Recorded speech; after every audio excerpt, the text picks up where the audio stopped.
दादा भाई यही संविधान स्वामी का प्रकार जिस प्रकार की धरती में जा रहा इसको बाहर निकालने के लिए हम सब ने इकट्ठा होकर संघर्ष करना है। मित्रों, आज बिहार के अंदर जिनका पूरा जीवन जेपी से लेकर आज तक कांग्रेस का विरोध करते हुए गया, वो नीतीश बाबू केवल और केवल प्रधानमंत्री बनने के लोभ में सोनिया जी की शरण में जाकर बैठे। जिस नीतीश बाबू ने उस वक्त जनता पार्टी तोड़ी, क्यों? क्योंकि लालू जी की जातिवादी राजनीति और भ्रष्टाचार के खिलाफ लड़ाई लड़ी थी। वही नीतीश बाबू आज फिर से प्रधानमंत्री के मोह में आज लालू की गोद में जाकर बैठे। मैं नीतीश बाबू को पूछना चाहता हूं, नीतीश बाबू, हमारे प्रधानमंत्री जी कहते हैं कि बिहार के अंदर डेयरी की बहुत संभावना है, बिहार के अंदर पानी है, बिहार के अंदर भूमि है, बिहार के अंदर मेहनतकश किसान है। बिहार में अगर ढंग से व्यवस्थापन किया जाए तो पूरे भारत में सबसे ज्यादा दूध उत्पादन करने वाला राज्य बिहार है। मगर आप मुझे बताइए, मोदी जी का ये विचार नीतीश जी कैसे करेंगे? क्योंकि पशु चाहिए दूध उत्पादन के लिए, और पशु रखोगे तो चारा चाहिए। अब चारा छोड़ने वाले लालू के साथ राज्य का मुख्यमंत्री बैठ गया, किसानों का कभी भला हो सकता है भाई? जरा जोर से बोलिए, हो सकता है? मित्रों, हमने तय करना पड़ेगा। देश भर के अंदर गेहूं की खरीदी एमएसपी से होती है, धान की खरीदी एमएसपी के होती है, बिहार के अंदर क्यों नहीं होती? क्योंकि सरकार उदासीन, सरकार को किसानों की चिंता नहीं। मैं आगे बताता हूं कि मोदी जी के समय में एमएसपी से धान और गेहूं खरीदने के लिए बजट को 3 गुना कर दिया गया, मगर यहां पर बजट 10 का 10। आज बिहार नीतीश बाबू के सत्ता मोह में जंगल राज बन चुका। पहले नीतीश बाबू के साथ मिलकर हम लड़ाई लड़ रहे थे, और अब आज मैं बिहार की जनता का इस किसान समागम के माध्यम से आह्वान करने आया हूं कि अब नीतीश जी के खिलाफ जंगल राज को निकालने के लिए हमें लड़ाई करनी है, और ये लालू नीतीश की सरकार को उखाड़ कर फेंक देना। माताओं, भाइयों, किसान भाइयों, मजदूर भाइयों, मैं आप सभी को कह रहा हूं, मुझे कुछ पत्रकार बताते कि नीतीश जी का समझौता हुआ है कि लालू जी के बेटे को वो मुख्यमंत्री बनाएंगे। क्यों बनाएंगे? वो तो बने हुए हैं, सीटें कम थी फिर भी भारतीय जनता पार्टी ने उनको मुख्यमंत्री बनाया, मगर उनको मुख्यमंत्री से संतोष नहीं है। हर 3 साल में उनको प्रधानमंत्री बनने का शौक है।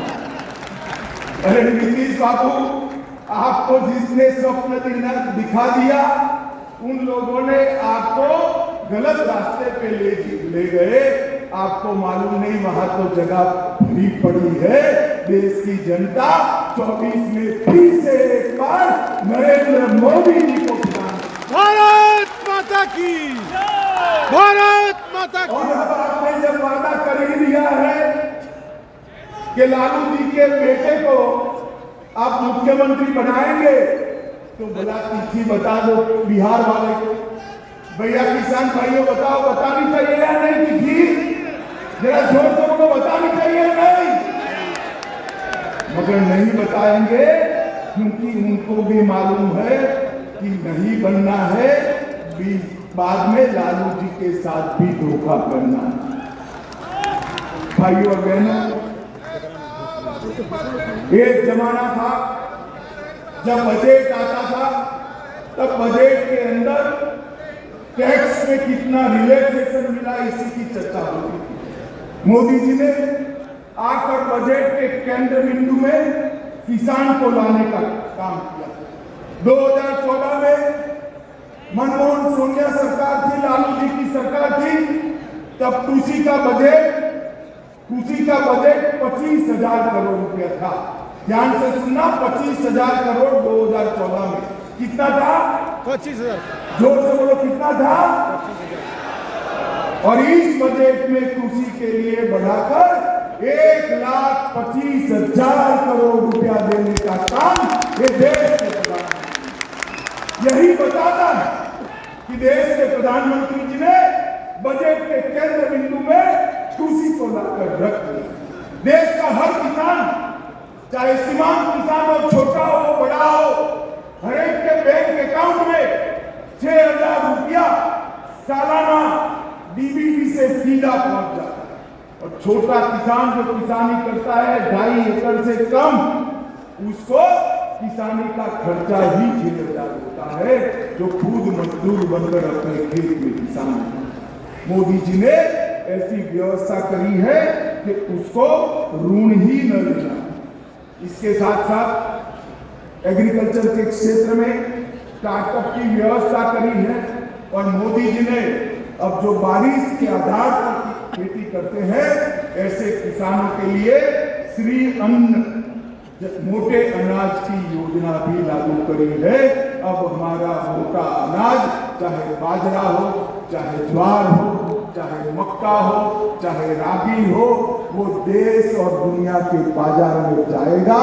और जिनके पास इरिगेशन की व्यवस्था नहीं है, वो सारे किसानों की आज बहुत बड़ी आवक इससे होने वाली है।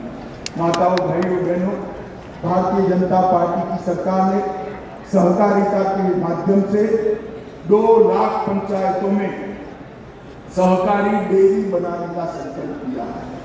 डेयरी एक बार बनती है तो बहनों के माध्यम से ही पूरे घर का खर्चा चलता है।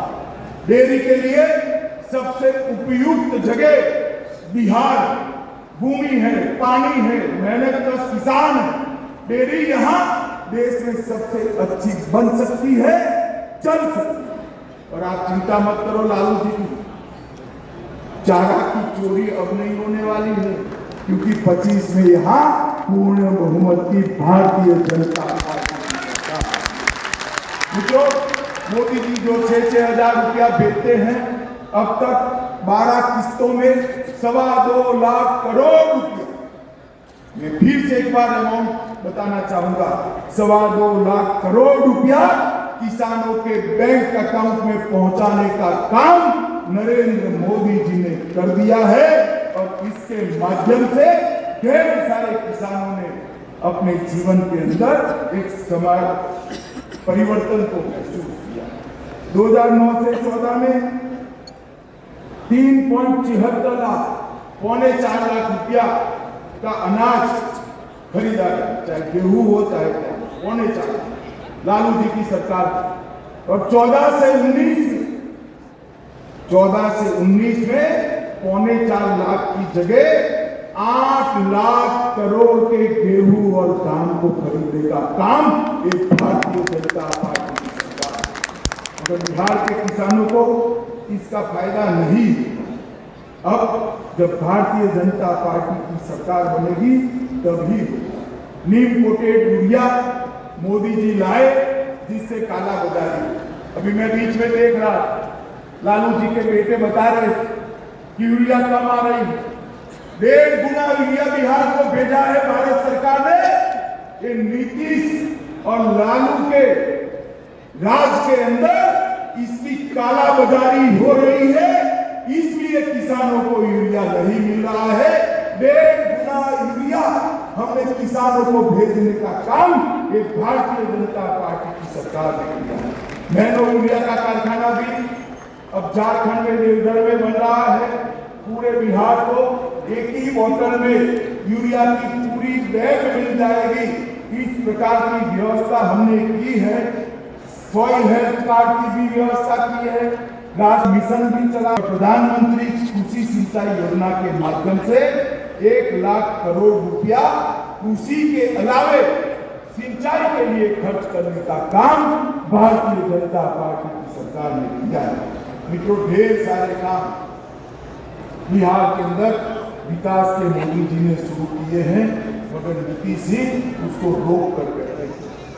मैं आज बिहार की जनता को इस समागम के माध्यम से अपील करने आया हूं कि एक बार आप डबल लेकर डबल इंजन सरकार बनाएं। ऊपर नरेंद्र मोदी जी है ही, नीचे भी एक बार भारतीय जनता पार्टी की सरकार बनाएंगे। बिहार को हम देश का सबसे समृद्ध बनाएंगे। मित्रों, सबसे पहले 24 का चुनाव आना है। एक बार नीतीश जी ने धोखा दिया, दूसरी बार धोखा। अब मैं आपको बता देता हूं, नीतीश जी आप हमें धोखा नहीं दोगे, क्योंकि अब हम आपको एनडीए के अंदर लेंगे ही नहीं, आने ही। नीतीश जी के लिए भारतीय जनता पार्टी के सारे दरवाजे बंद है। लालू की भारत माता की, तब आपको मालूम पड़ेगा कि विश्वासघात क्या। मैंने तो मेरे जीवन में इतना झूठ बोलकर दर बदल करने वाला व्यक्ति ही नहीं है। तो इस बार लोकसभा के चुनाव में एक स्पष्ट मैसेज दीजिए। गत चुनाव में आपने मोदी जी के नेतृत्व में बहुमत दिया था, भाजपा को ज्यादा सीटें दी थी, फिर भी हमने उनको मुख्यमंत्री बनाया क्योंकि हमारा वादा था। मगर इस बार लोकसभा के चुनाव में सभी की सभी सीटें भारतीय जनता पार्टी की झोली में उठा डाली। और नीतीश लालू कंपनी को एक मैसेज दीजिए, बिहार में अब जंगल राज नहीं आने देंगे, बिहार में कभी जंगल राज नहीं। मित्रों, आज जब मैं यहाँ आया हूँ तब सभी किसान मजदूर भाइयों को इतना कहना चाहता हूँ, स्वामी सहजानंद सरस्वती जी के जो विचार किसानों के लिए थे, मजदूरों के लिए थे, वो विचार और कोई पूरा नहीं कर सकता, केवल और केवल देश के प्रधानमंत्री नरेंद्र मोदी जी पूरा कर सकते हैं। नरेंद्र मोदी जी के हाथ मजबूत करिए और फिर से एक बार 2/3 बहुमत के साथ उनको भारत का प्रधानमंत्री बनाएं। आप बताइए किसान भाइयों, मोदी जी को फिर से प्रधानमंत्री बनाएंगे? अरे जोर से बोले, बनाएंगे। बिहार की सभी सीटों पर कमल खिलाएंगे। बिहार में पूर्ण बहुमत की भाजपा सरकार बनाएंगे। मेरे साथ दोनों हाथ उठाइए, दोनों हाथ उठाइए, पूर्ण बहुमत के संकल्प का मुट्ठी लीजिए और प्रचंड आवाज से बोलिए, भारत माता की, भारत माता की, भारत माता की, वंदे मातरम, वंदे मातरम, वंदे मातरम। तो आपने गृह मंत्री अमित शाह को सुना, किस तरह से केंद्रीय गृह मंत्री अमित शाह ने बिहार की जनता से वादा किया है, एक आह्वान किया है कि कभी भी किसी भी स्थिति परिस्थिति में नीतीश कुमार को अब अपने साथ नहीं आने देंगे। परफेक्शन IAS, UPSE और BPSC फाउंडेशन क्लासेस के लिए समर्पित संस्थान। यहाँ आपको UPSE selected and interview appeared faculties द्वारा गाइड किया जाता है। Separate batches for Hindi and English medium. 65वीं और 64वीं BPSC एग्जाम में 69 और 107 रिजल्ट्स एवं 66वीं BPSC एग्जाम में 131 रिजल्ट्स हासिल किया है परफेक्शन IAS टीम ने। परफेक्शन IAS, कुमार टार, बोरिंग रोड, पटना।